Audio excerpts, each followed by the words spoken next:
All right, hello and welcome. My name is Michael Jobity, and I'll be hosting this live stream today, as well as the award ceremony on the 7th and 8th of December at the Ealing Picture House Cinema in West London. Welcome to the 6th edition of the Miraband UK Film Awards, powered by the Miraband Company and founded by our festival director and founder, Jay Manari, who is also an independent writer, producer, director, and a member of Directors UK. The Miraband UK Film Awards, or MUFA, is a British BFI Film Fund-winning film festival listed on the British Council Festival Directory and London-based, focused on showcasing diversity in auteur movies, created despite all the challenges of an indie, low-budget production. Miraband provides a spotlight for underrepresented, emerging, and experienced independent filmmakers through on-site networking events, live-streamed industry talks, online film courses, and most recently, an independent film fund launched to support the making of more independent short films. If you haven't done so yet, please check out our affordable festival tickets, just £20 for 2 days of screenings and panels. And don't miss the limited film industry tickets, which offer exclusive industry access. Subscribe to our art house focused streaming platform, Stream Auteur, to watch all the officially selected candidates of this edition and vote for your favorite, which will win the Best Film Audience Award. Let's get the ball rolling with our guests. Please welcome Natalie Lauren from the UK, shortlisted for Best UK Short and Best Actress in a Short with their film Fractured Frame. A woman's psyche is haunted and fractured by the relentless demands of the predatory industry she sought to break into. Let's take a look. We've got quite a specific brief on this one, so we're just going to start with an IDEM before getting into it, okay?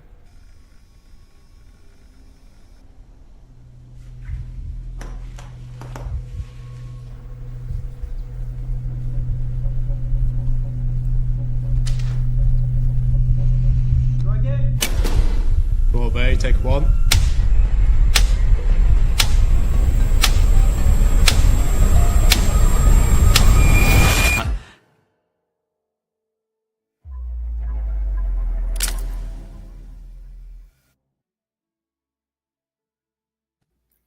Okay, so now we're going to jump into the Q&A session to dive deeper into the creative process and a little bit behind the scenes as well. So thank you so much for being on the live stream today, Natalie. I guess my first question is, this story specifically, what drew you to this story? Was there something that connected to your life or to a friend, a family member? Was there, what was the connection there? Because you really feel the weight of the story. Thank you so much. That's a great question. I think it's no secret that it's quite personal in many ways, this experience that is playing out on screen, and also the experience that I kind of want audiences to feel for themselves. It's something that's been imbued by lots of things that I experienced in my background as an actor, but also generally even moving behind camera and seeing what casting environments can be like, or high pressurized situations. So the content that you see on screen definitely has come from a lot of my own sort of fears and anxieties and experiences. But the real instigator for making this project was actually the location studio space that we had. The project is kind of a wonderful mix of opportunity and experience. So I won a pitching competition that was being managed by the West London Film Festival last year, and one of the prizes that they had to offer was the use of a studio space for an afternoon in West London. And it was actually when I went and stood in that space for the first time, and I did a bit of a recce and thought, how can I make the most of this prize, that kind of this whole thing opened up and sort of fell out of me when I came home and wrote the script later that afternoon. Wow, that is such a cool story. Wow, that is awesome.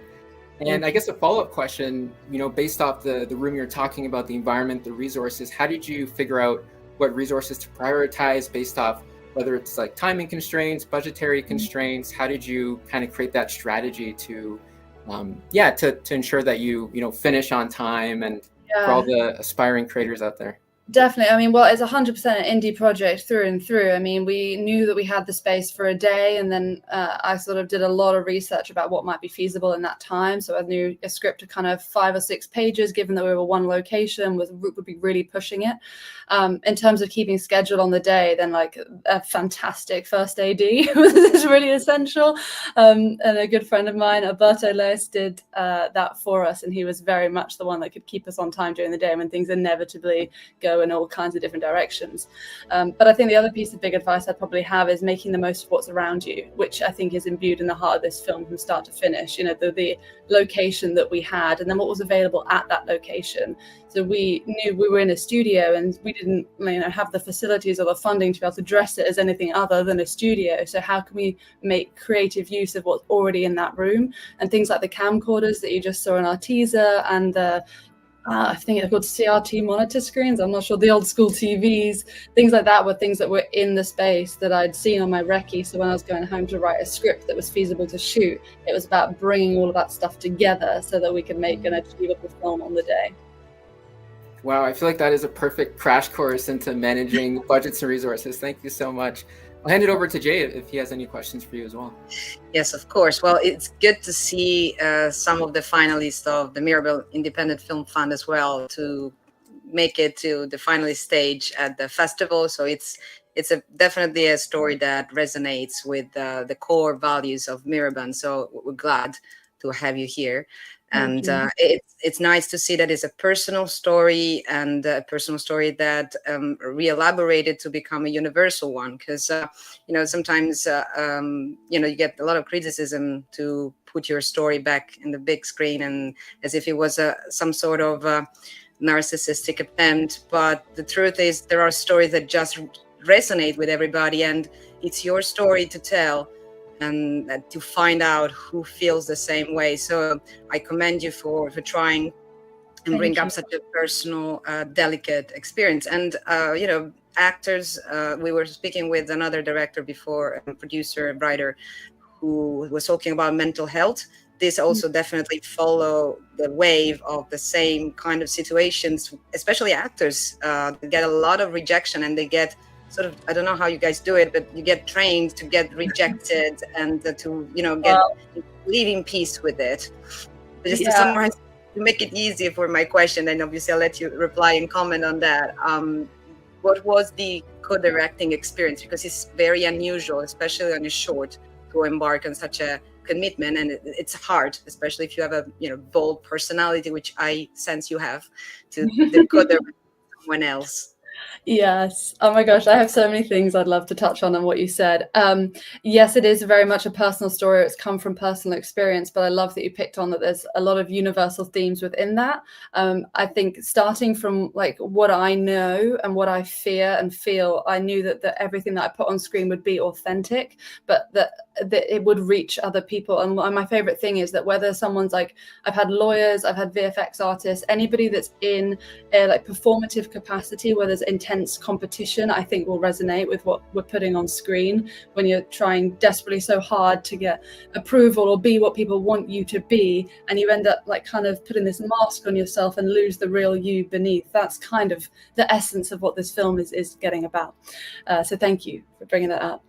But the co-directing thing, absolutely. I mean, some co-director on this was Simon London, who is absolutely incredible. He was, I mean, it's such a hard job to do, but he was unbelievable. Because he's got a background as an actor himself, I knew that he would like personally resonate with the story we were trying to put on screen and have a lot of sensitivity towards that.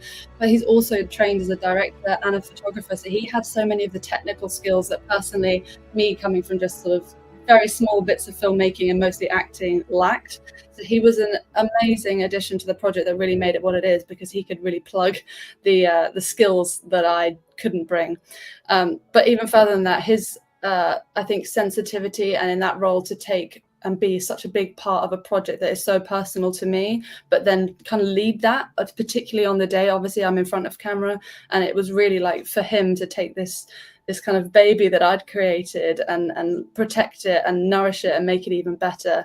And I think his sensitivity to the craft and to the people around him to get the best out of everybody was inspiring, and I learned so much. So I'm so grateful to him for that. Amazing. Thank you so much for sharing all this background. Of course, my pleasure. Amazing. Thank you so much, Natalie. I think we are at time. Before we finish, I do want to give some quick reminders to the audience. So festival passes are available for purchase on the Miraban website at the link available in the comments section of this live stream and social bios. Industry Film Forum access is limited. Therefore, make sure to reserve your pass to join mentors, pitch fund presentations, and industry speed dates. The red carpet reception, followed by the award ceremony, will take place at the Ealing Picture House Cinema on the 14th of December.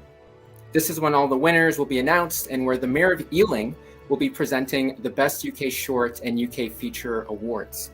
Starting from the 15th of December, all shortlisted films will be available to stream on our platform for 5 weeks. You have the chance to vote for your favorite, which will win the Best Film Audience Award. The winning filmmaker will receive free access to our festival promotion, funding, and distribution strategies course, along with a 1-year distribution deal on Stream Auteur. It's super easy. Register on Stream Auteur and add to favorites the film that you want to vote for. With that, I want to give a special thank you to Natalie and a thank you to Jay Manari, our festival director. That brings us to the end of this live stream. We have one coming up in about 3 minutes, so definitely stay tuned. And just a quick reminder, we're going to be having the final event on the 13th and 14th of December. Thank you so much, and hope you have a great rest of your day. Really appreciate it. Thank you, Michael. Thank you, Natalie. Bye. Bye for now.